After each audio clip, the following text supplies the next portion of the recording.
Hi everyone. Hi Tamara. I'm Tania. I'm the principal second violin of the LPO. And this is Tamara. Hi, I'm Tamara and I'm a violinist on the LPO Junior Artist Scheme.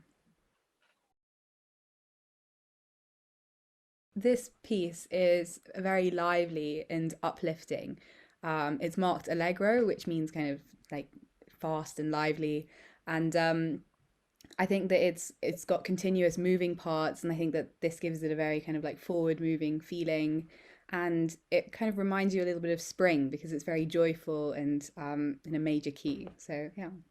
Yeah, for me, it reminds me of Italy a little bit because this giga dance, which is a little bit like saltarello and has this very springy and joyful and sunny. So it's very uplifting, which is a very nice thing to listen to, especially right now. What did you think when you watched our performance of this piece compared to other performance you saw in the past and what you have been studying about this piece?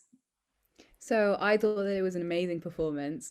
Um, it was uh, it was really great to be able to see people live and playing together rather than seeing kind of different people's individual videos like mixed together. So it was really great to see it as a live performance, even if there was distancing. And in Bach's music, I think this is incredibly important because the parts kind of are weaved together so intricately and the melody is passed between all the different solo instruments. So I think it was great to see this interaction live. I loved the kind of articulation and the um, interpretation of the performance. Something that really stood out to me was the ornamentation in the harpsichord. I thought that it was there were some really special moments there. And when I was studying the this piece as a set work at school, we had listened to lots of different recordings from different periods. So maybe one made kind of 50 years ago, 20 years ago. So it was great to see a modern performance, and most of them had only been audio performances. So again, I think it's really important to see the performers when watching Bach's music, so you can see the interaction. So it was really great to see that in this performance. Yeah, and also the three solo instruments, I really thought they did an amazing job because they were much more distant than they would have been in normal times, and that makes it much harder. But it was really together in terms of blending the sound and articulation and spirit. So that yeah, I thought they did really an amazing job. So going back to Bach, what do you generally think of his music? What do you like about it?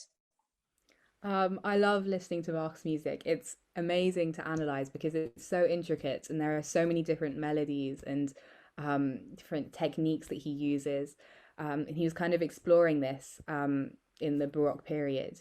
So, for example, he wrote the two books of Well-Tempered Clavier for the keyboard.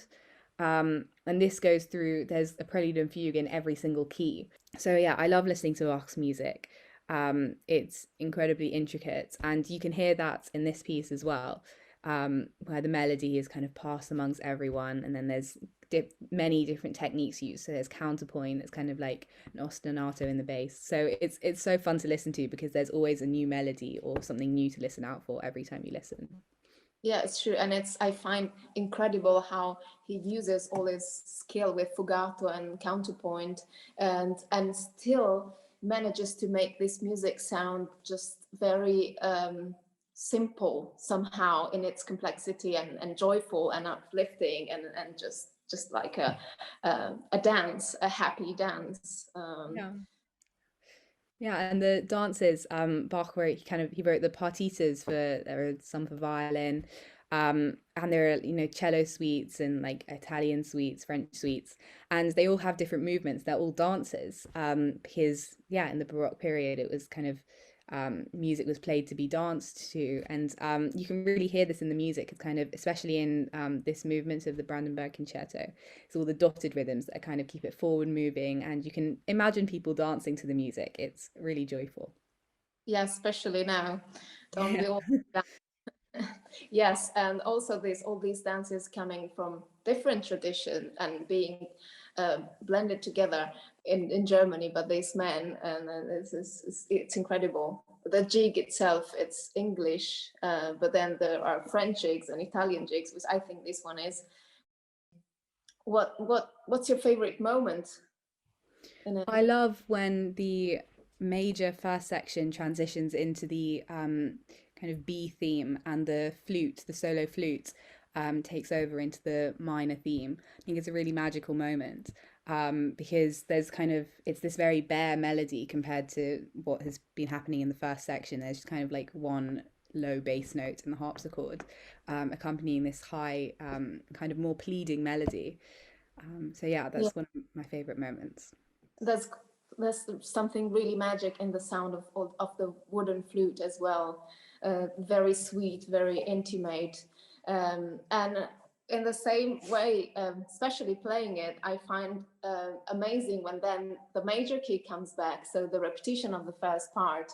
So it feels like somehow Bach has been searching for something and looking inside, and then suddenly you open the windows and you're back into the sun.